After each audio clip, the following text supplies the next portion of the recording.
अकोट शहरातील गोल बाजार परिसरात गोवंश तस्करी विरोधात पोलिसांनी कारवाई केली आहे। 2 जिवंत बैलांची सुटका करत अंदाजे 50 किलो गोमांस जप्त करण्यात आले असून या प्रकरणी एका संशयिताला पोलिसांनी ताब्यात घेतले आहे।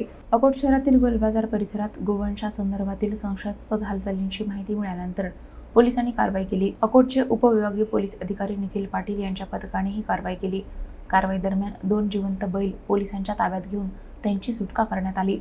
तसेच घटनास्थळावरून अंदाजे 50 किलो गोमांस जप्त करण्यात आला आहे। या प्रकरणी एका व्यक्तीला पोलिसांनी ताब्यात घेतले असून त्याच्या विरुद्ध पुढील कायदेशीर कारवाई सुरू आहे।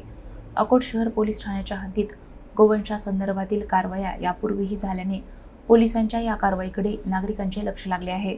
गोलबाजार परिसरात संशयास्पद हालचाली होत असल्याची माहिती मिळाल्यानंतर पोलिसांनी तातडीने पथक पाठवून कारवाई केली।